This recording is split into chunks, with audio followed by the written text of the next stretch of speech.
right, welcome to another episode of Piecing It Together, the podcast where we take a look at a new movie and try to figure out what movies inspired it.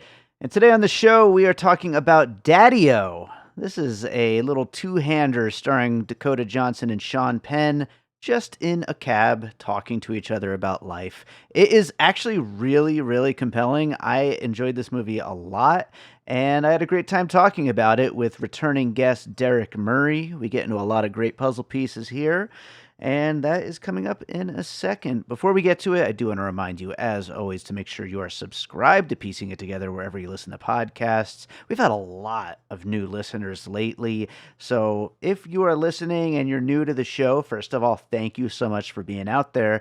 Second of all, make sure to hit that subscribe or follow button. There are so many episodes on the way, and I don't want you to miss any of them, so make sure you are subscribed. You could also follow us on social media at PiecingPod, and don't forget to join our Facebook group, Popcorn and Puzzle Pieces, where we continue the conversation about all the movies we talk about here on the show. With that said, let's get into this conversation about Daddio. All right, Derrick Murray is back with us. We are going to talk about Daddio. How's it going, Derrick? It's going really well, man. I'm really excited. I had the benefit of being able to see this film at TIFF, and I absolutely loved it.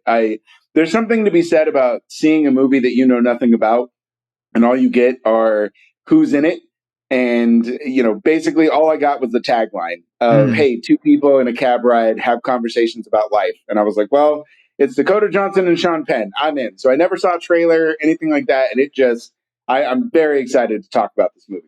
Yeah, me too. And to be fair, I mean, that really basically is the movie. So it's kind of like, there really wasn't much else for them to give away with the marketing or anything like that. It's the two of them in a cab having a conversation about life. And that's what it is. And what you take from it is really where we can kind of go in different directions. So yeah, it's going to be interesting to see where we go with puzzle pieces with this one. And I just thought I'd mention this like at the top, but we're about to record our top 10 at the halfway point of 2024 episode of Piecing It Together. And this is like kind of the only adult movie I have on my list right now. So shout out to Daddio for kind of sticking out in a sea of like very over the top, goofy action movies and horror movies and comedies and stuff like that I've been loving this year. Yeah, it's been a really strange year for cinema. And I feel like we are seeing the after effects of the strike more so this year than I think we ever thought we would see in the immediate aftermath. Yeah. I think just with like release dates, and I think especially for people that don't really realize how movies get made, I don't think the general audience kind of took into account how many things were in post-production, but how much post-production matters in actually getting a movie finished and released. And I think we're really seeing that. And so I could even tell from, just kind of the festival buzz from like Sundance and even Cannes. There's no past lives. There's no Anatomy of a Fall where people are like, yo, this movie is going to be it. Sure. No one's really doing that. And I think we're really seeing kind of some of those effects. And so we're kind of like scraping the barrel to put together the best of the year so far. Yeah, absolutely. Before we get to your first puzzle piece, speaking of how things are made, I don't usually go into too deep of like the background of the production of these films or anything like that. But did I read that this was mostly shot virtually, like a virtual set, and that's like kind of how most of the car rides were filmed? Ooh, that's interesting. I actually haven't. So because I saw this film so early, and especially when I see films at festivals, I never get too excited about them because I have to wait for distribution. Yeah. So I tend to put a lot of them on the back burner until I realize like, oh, wow, this movie's actually coming out. I should do some research. So I actually haven't dug too deep into that, but it would not surprise me, just given how the film is framed, how it's a lot of cuts between one set to another, where you never really see Penn and Dakota in the same frame. You know what I mean? Like, it's very much like there's the back seat of the cab and the front seat of the cab. And you get the sense that like both of them are talking to no one while they're also talking to each other at the same time. So that would not surprise me that they put this film together stitched from virtual virtual films. That would not shock me at all. Yeah, and to that point, I mean, this being a first-time feature director, Christy Hall, I mean, it's very impressive if that is the case, because that's kind of hard to pull off even for like a seasoned director, and to make it feel Sure. natural, and it 100% feels natural. I mean, you feel like you're on this cab ride with these two people having this Yeah. conversation. So, all praise to Christy Hall for that. But let's start getting into puzzle pieces. What do you have for your first one?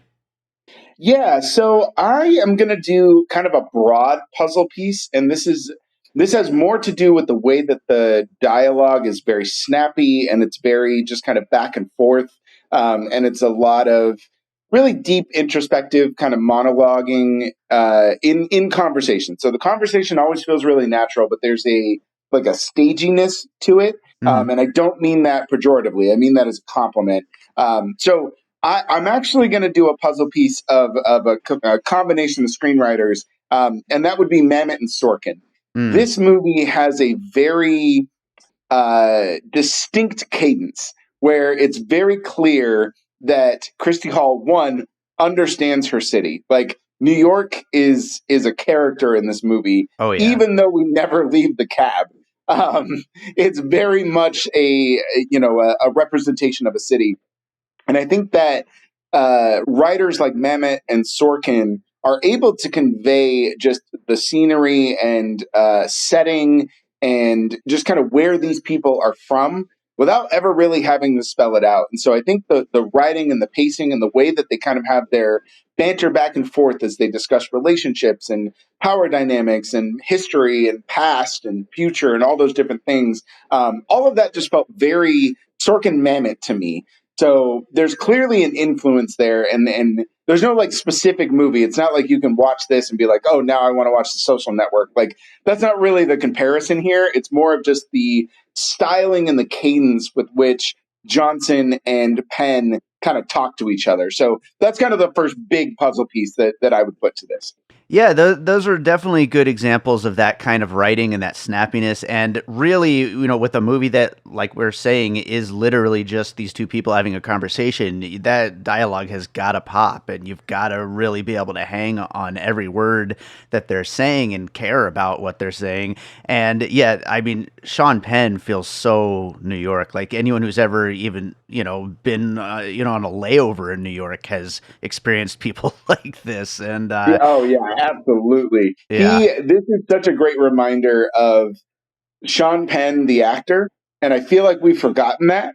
Hmm. And this is a display of like, oh yeah, Sean Penn is great when he wants to be. Yeah, yeah, absolutely. And Dakota Johnson is great too, as a Yeah. different kind of character here, but absolutely shines in this movie. So I will go on to, I think I'll start with maybe an obvious one, but the Before trilogy, kind of continuing on with that whole dialogue thing of, everything has to ride on these two people just kind of getting to know each other, having conversations. There's not a romance here, but at the same time, there is a kind of a friendship kind of happening within this cab ride, and two people just talking about life and kind of getting to know each other. And that kind of might sound a little boring on paper to like just kind of like the average person just kind of like hearing that, but then as you're watching it, it's infectious and you really just enjoy watching these two people get to know each other. And while we're on, the Before trilogy, I also did want to kind of throw in there, even though it's obviously too new to really be a puzzle piece, but with Hitman, you've got these two characters who are kind of in this moment creating the idea of who they are and who they want to present themselves as. And I think, as far as the whole point of Hitman, and I mean, we actually didn't do a piecing it together episode on that film, so I guess we could kind of get into that just a little bit here. But, the idea of presenting yourself to the world in the way you want to in that particular moment, I think both of these characters are kind of doing that because they have this kind of one moment in time where they will most likely never see each other again, so they can be whoever they want to be in this conversation.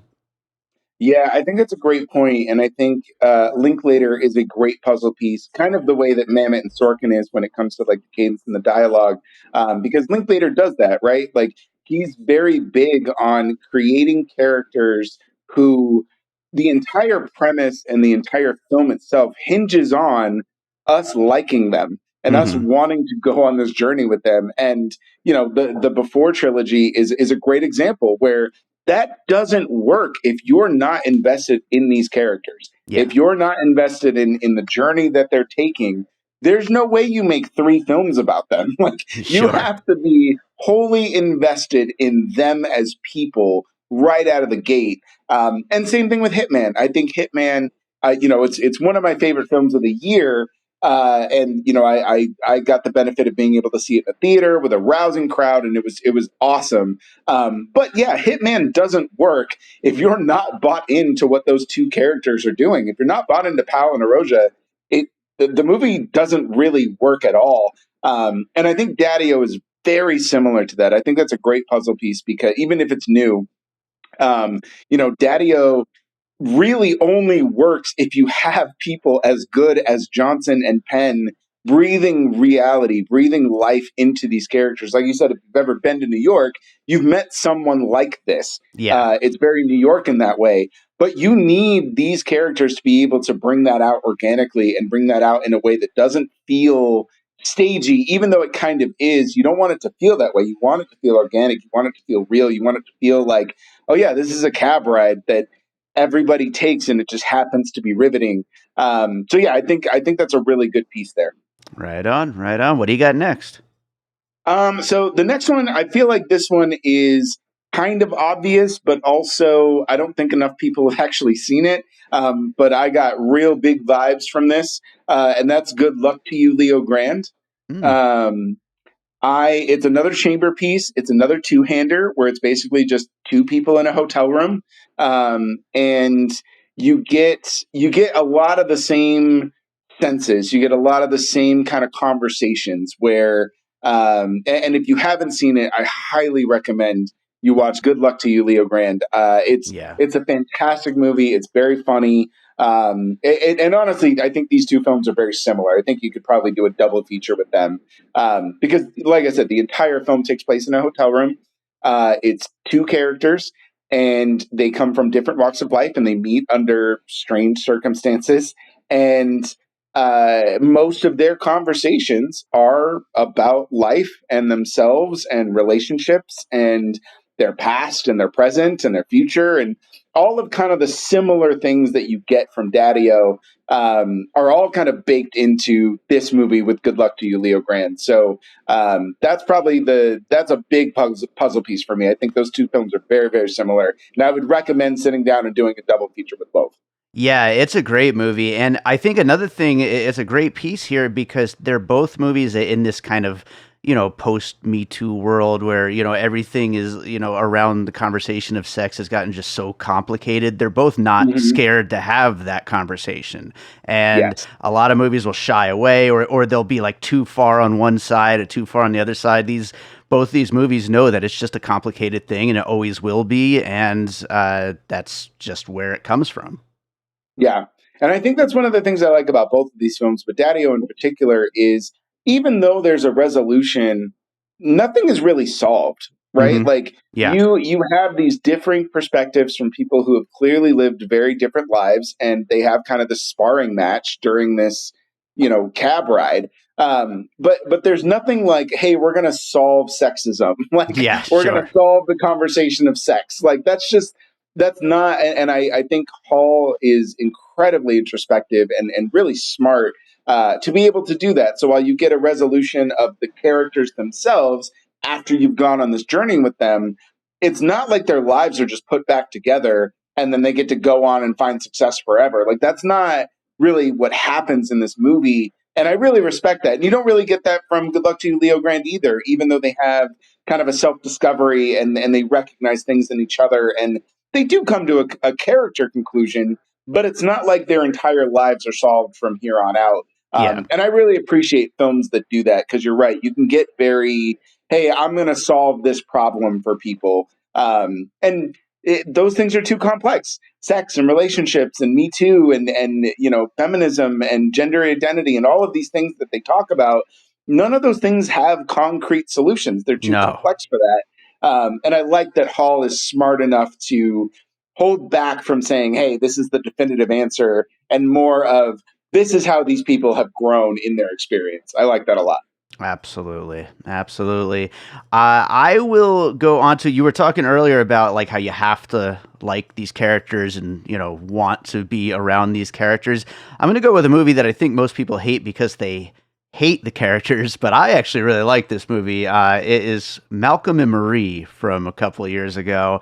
Oh, interesting. Okay. Yeah, as far as two people who are just kind of going at it. This conversation in the cab, it starts off with a kind of a playful back and forth, getting to know each other. It then kind of gets heated, but then turns into a genuine respect and kind of admiration for one another, even though there's a lot of disagreements within that conversation. And Malcolm and Marie, pretty clearly goes, more towards the getting on each other's nerves and the anger of this couple in that movie, played by Zendaya and John David Washington.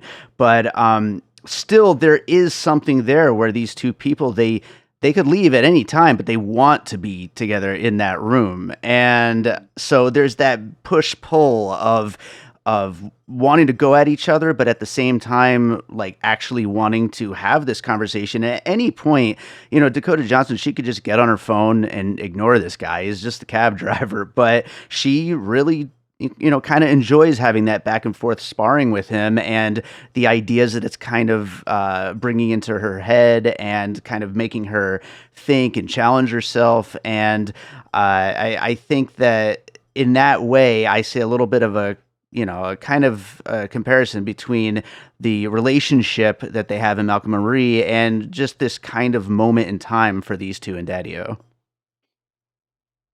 Yeah. No, I think that's great. And I think there's also a baked in vulnerability from all four of those characters, that in Malcolm and Marie and Daddio, where especially in Daddio, you're right. They can stop this conversation whenever they want. There's no requirement that you have to talk to your cab driver. But there's a sense of just kind of where they are in their lives and where they are in that moment. And Malcolm and Marie does this too, where just where they're at fosters whatever conversations they're about to have. And Mm-hmm. even though, like, yes, they could probably end most of these things, they decide to carry on because they're just in a state where, yeah, having an observer, having somebody comment on these things, even if they don't agree, they're kind of asking for it. And I don't mean that in the way that people would take that, but like they're vulnerable enough to basically be saying, hey, I'd like to talk about this. Yeah. And I think both of those movies do that really well. Yeah, I think to that point, like the beginning of this movie where I wasn't quite sure if it was going in some other kind of direction or something, like I thought it was going to Mm-hmm. actually have more to do with kind of the draw of her phone and trying Yeah. to stay off of that smartphone, which, we all deal with. And that's not really what this ends up being about in any way, but like, it is certainly there. Like at any point she could just ignore this guy and just get sucked into her phone like we all do. Yeah, right. And that's one of the challenges about creating a trailer for Daddio, Yeah. and really because I've seen a lot of people that are like, this looks atrocious. And I get it. Like, I understand, because there's no real way to sell this movie. Because you're right, like you said at the top, it literally is just two people in a cab talking, Yeah. and that's hard. That's a hard sell. And yeah, the first 30 minutes of this movie, you're just kind of sitting there wondering what is going on and where is this going? Mhm. Because I don't know that I want to sit in traffic with these two. But Hall is just incredibly immersed in what she's trying to accomplish, and very dialed in to how she wants his characters to come to life. And once you get through, I'd say that first 30 minutes, and you start to kind of recognize where things are going Yeah. and what is actually transpiring, it becomes just an absolute riveting experience. Yeah. And it's hard to convey that with just such a simple premise. And I know the stench of Madam Web has caused people to think that Johnson is not good. She is, I promise. It's just a bad movie, guys. And I would argue she is good at Madam Web, but we'll save that for another conversation. But what do you got for your next piece? Yeah, so this next one I'm gonna do a pretty big throwback, and this is another chamber piece. And while the conversations are not similar in any way, and there's more characters, I do think that it's almost impossible to not think of this film as some kind of influence, and that's going to be Alfred Hitchcock's Rope. Mm. Um, that is another film where, first of all, it's one of my absolute favorite Hitchcock films. I all the criticisms can shove it. I think anybody that does chamber pieces or does small cast, two handers, those types of things, you always got to pay homage to Hitchcock and Rope. This is just where this was born for me. Yeah. Um, but that movie, while their conversations are vastly different, and there are more characters, it's another like single setting location. The camera's very still, but they're all having conversations about ideals and morals and what they think is right and wrong, and everybody kind of has these differing opinions. And really, in the end, nothing is solved, even though kind of you get the reveal and somebody figures it out, whatever the case may be. But like everybody kind of has they enter the room with who they are, and they really get confronted with different ways to think about things, even things that we think are just hard and fast, and there are no other ways to think of it. And so I really appreciate that about Rope, and I think that I think that Daddio has some of those pieces in there with that film. Yeah, Rope comes up a lot on this podcast lately, and I wonder in part if it's like post-pandemic, things kind of shrinking and like we're getting a lot more of these kind of chamber pieces and movies where it's like a small cast that kind of gets together in single locations or more limited spaces, and if that's why we're starting to hear this one come up a lot lately. But I mean, of course it's Hitchcock, so of course it's influential in a million Right. ways. So, but yeah, absolutely. Great one. I'll also throw back my next one. I'm going to go to the Godard film Weekend of 1967. It's a lot more like episodic, and there's different sequences that take place with different characters, but a big chunk of it does take place around a traffic jam, and there's a lot of musings going on about the nature of relationships and the difference between men and women. It's a lot more nihilistic and definitely sets up a lot of like kind of criticism of humanity throughout the whole thing, as a lot of his work does, but certainly setting the whole thing around a traffic jam where the characters can't get out of there. I definitely had to go back to that. That's a great pick, and that's a film.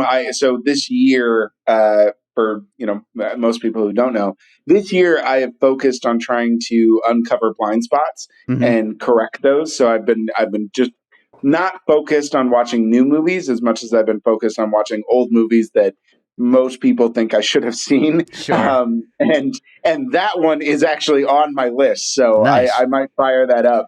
Uh, right now, actually, after this podcast. Nice. It's a weird one for sure, but Yeah, no, I yeah, love a good weird one. Look, I just watched Lair of the White Worm, so hell I'm yeah. I'm I'm in on the weird. Yes. That is great. I watched that for the first time this year. It's so good. It's so wild. Has nothing to do with Daddio, but No, my no. God, what a weird movie. Hell yeah. Hell yeah. Well, what do you got next? Yeah. So actually, speaking of movies that don't feel as relatable, and this one might be a little too new, but just the sparring match and conversation about who we are and humanity and relationships and things like that, it just really resonated with me. So this is actually more of just like a singular scene, but it's like a pivotal scene in the movie that kind of defines what it is. But I am gonna go with About Dry Grasses, and About Dry Grasses is really bent on kind of capturing isolation and what it feels like to just kind of live on the fringes. And there's a incredible scene. It's probably 30 minutes long, where it's two people at dinner, and they have one of the most riveting back and forths you'll ever see, where they are literally just talking about humanity, morality, relationships, right and wrong. I mean, they cover almost everything over this dinner, Mm, and this movie is almost 4 hours long, so they don't spare any expense when it comes to allowing them to just cook and yeah. just have their conversation. But that conversation that they have is it's probably one of my favorite scenes of last year, and it really sparked a lot of like watching that and then watching Daddio and just really kind of putting those two things together. Daddio is like an extension of that. There's some bitterness going on in About Dry Grasses where they're a little bit more angry in the way that they're presenting their ideas.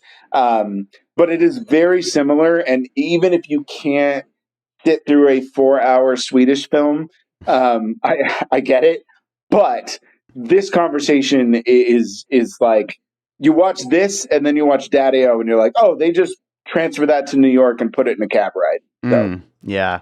Yeah. No, I didn't get a chance to see that last year.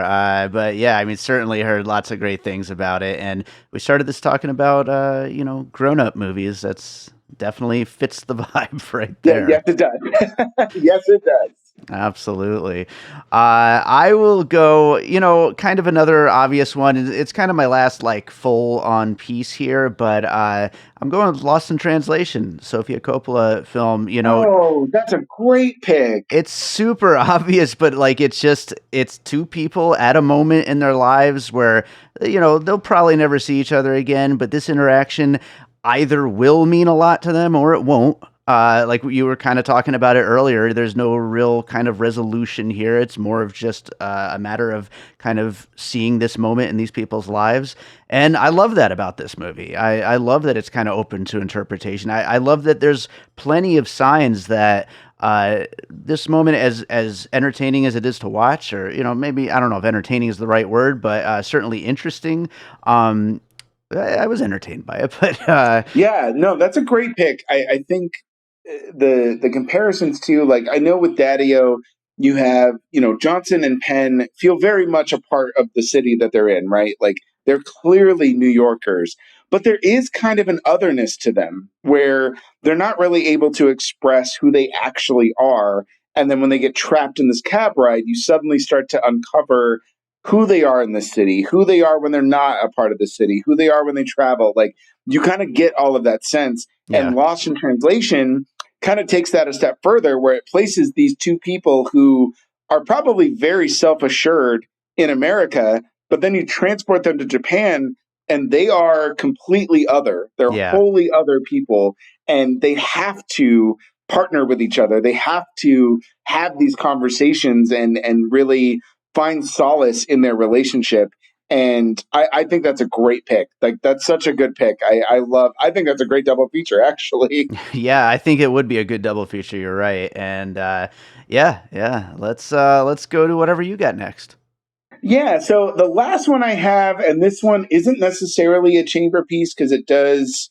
I mean, it really focuses on four characters instead of two, and they're all kind of operating in the city, but they all kind of have similar conversations. So the last one I have is Closer. Oh Um, yeah, sure. and Closer, I think, really drives home the essence of relationship and monogamy and just all of these things that Daddio kind of has conversations about when it comes to identity and who you are in a relationship versus who you are outside of a relationship, who you are in relationships that aren't fully defined yet. All of those things, I think, are baked into Closer. And Closer also has kind of some of that staginess, right? Where you can tell that Closer was a play before it was a film. Mm, And some of that dialogue is very much, it's very similar. And even though Daddio it isn't by any means a Broadway show, it has a lot of that kind of stagey dialogue, some of that stagey conversation that you would have in a play. And so I think Closer deals with a lot of those things, and people have big ideas about what it means to have connection, what it means to be in a relationship, especially when it comes to relationships that are questionable, which Daddio does have. Like Daddio has some questionable relationships from both characters, and so I got a lot of reminiscent of that movie. And that's another movie, too, where most of these in Closer, the characters are basically despicable, but you still kind of want to see what happens to them, and you're kind of invested in their journey. And Daddio, they're a little bit more likable up front, but it does require you to invest in who they are as people, who they are and what they're doing in their lives. Whether that's good or bad, you still kind of want to see what happens as they start to unfold it over conversation. So.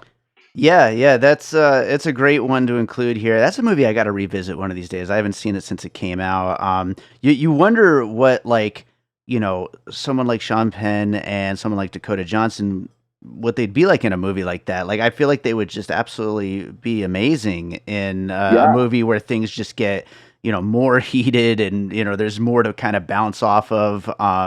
But I mean they're amazing here as well, just bouncing off of each other. So I think that. But I think that's a great one to include. I'll just throw in as kind of a final piece here, a very obvious one, but I've actually never seen it. I've always wanted to, but Locke with Tom Hardy. That is I had that on my list as a film that everybody has talked about as Mhm. being a companion piece to this that I haven't seen, which doesn't make sense because I love Tom Hardy, Sure, I me love too. chamber pieces, and I love two-handers. So I don't know why I haven't seen this movie. Same here. It's been on my back burner for a million years. And by the way, another connection. I couldn't believe it when I saw this, but I love the score here from Dickon Hinckliffe. Same Mhm. same composer as Locke. Oh So wow, they yeah, they that's must have cool. been like that guy knows how to score people in a car for 90 minutes. Let's get him. But yeah. So we'll throw that on the list as well. But Yeah, my yeah, final piece, just real quick, would probably be Collateral. yeah. That's another cab ride gone wrong, kind of.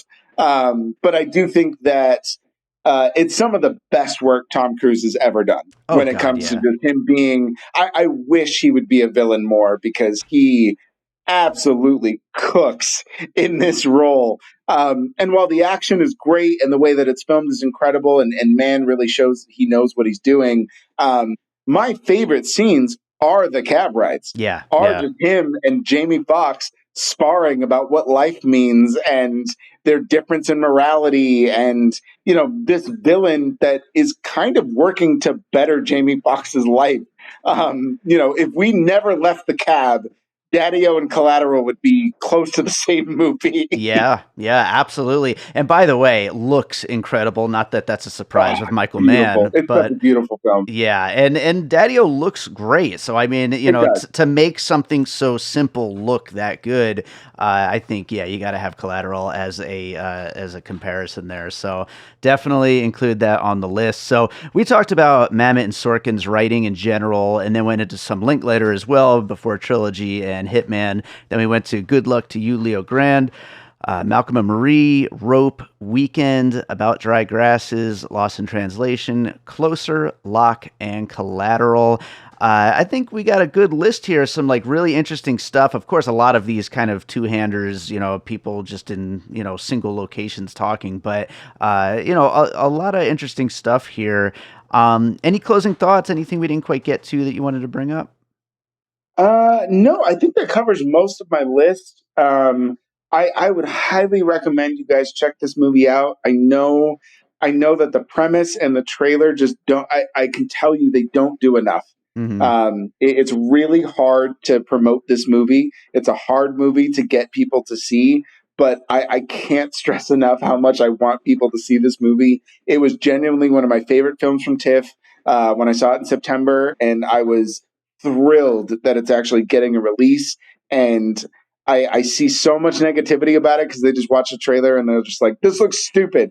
And I'm like, I understand. I get it. I know, but just go on this journey with these people because it is incredible. Johnson is amazing. Penn it's some of his best work in years. Oh yeah. Like he has not been this good in a very, very long time. And I promise you the journey is worth it. The payoff is just it's beautiful. It's just an absolute gorgeous payoff.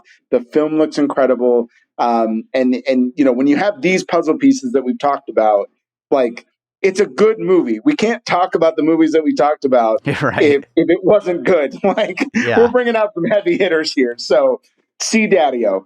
Please see this movie. Absolutely. Yeah. And to that point, I would just add this is exactly what we're hoping comes to theaters. Like, Yes.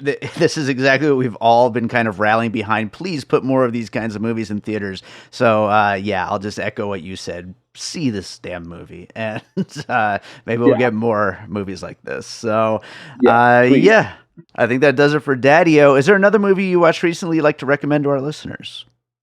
Oh my gosh. I would recommend Lost Ladies on Netflix.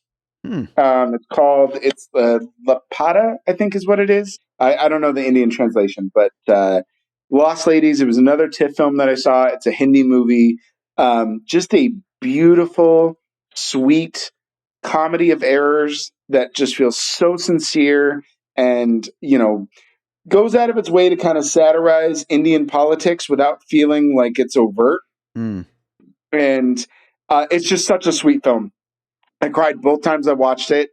It's just so beautiful, and I'm a huge proponent of seeing foreign film and watching international cinema because I just think that expands your mind of what cinema can be Mm-hmm. and what it should be and how much it covers when it comes to storytelling. So yeah, that'd probably be the number one film I would recommend. It's so good. I highly recommend you watch this movie. Right on, right on. I'm gonna have to check that out. But yeah, Derek, tell people where they can find you and everything you do. Yeah, so you guys can find me on most social medias at DRock Comedy. That's DROK Comedy. That's on Letterboxd, Threads, Instagram, Twitter. I'll never call it X. So Mm-mm. that's you can find me on all of those. You can check me out at nerdbot.com. You can find all my reviews there. And then Letterboxd if you want to see reviews of movies that I'm not actually doing full pieces for. And then, of course, you can always find me on Facebook because I'm 40 and I'm still doing that. So you just type in my name, just Derrick Murray, profiles public, and you'll be able to see me there. Right on. Well, Derek, I'm glad to get you back on the show. Thanks so much for doing this. Hopefully, we'll get you back again sometime. Awesome, man. Thank you so much. All right, so I hope you enjoyed that conversation about Daddio. Thank you so much to Derek for joining me on that one, and thank you to all of you for listening. If you're enjoying piecing it together, make sure you are subscribed, and while you're at it, maybe drop us a little 5-star rating and review. That would be very, very helpful if you did that to make sure more people check out the show. You can follow us on social media at Piecing Pod. Join the Facebook group Popcorn and Puzzle Pieces. And don't forget, we do have a Patreon, the Produced by David Rosen Patreon, where I post bonus and advanced content from Piecing It Together, Awesome Movie Year, and from my music career. Lots of great stuff there on the Patreon. As a matter of fact, I have some new episodes recorded. I need to go add some of the new ones to the Patreon. I'll probably go do that right now. But yeah, any of the episodes that are done and recorded, they will be up there early, as well as video versions of some episodes and lots of other great stuff. So again, patreon.com/bydavidrosen. Check it out if you want to support the show in that way. Also, send in any puzzle pieces you think of for the episodes. I would love to hear from you. Get in touch. Let me know if you thought of one that we should have brought up here on the show. And maybe we'll even get you on an episode sometime. That would be awesome. So let's close this out with a piece of music like I always do. What should I play for a movie like Daddio? This is kind of a tough one. Let's see here. Well, you know what? Funny enough, as soon as I finished watching this movie, I wrote my longtime collaborator, Chris Johnson, a filmmaker from New York City, who I've worked with on, I think, 4 features now and like a dozen shorts, something like that. But I wrote him and told him, I was like, I just watched this movie Daddio, and honestly, it reminds me of a movie you would make. And so I'm going to play a piece of music from a soundtrack that I put out for one of Chris's films. The soundtrack is called Beater. And then on the soundtrack, I also included music from some of the short films that we worked together on. I'm going to play one of those tracks. This is a track called The Service of Others from a film called The Service of Others. I think this would be a good fit for this episode. And check out Chris's films. A bunch of them are on Tubi right now. There's links on my website, bydavidrosen.com, where you can find all the info about my music composing career and links to all of Chris's films that I have scored. We're going to be working on another film very soon. But again, this is from the Beater original motion picture soundtrack album. It is called The Service of Others, from the short film The Service of Others. Hope you enjoy it. We'll be back with more Piecing It Together real soon.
An All Points West production, produced by David Rosen in Las Vegas.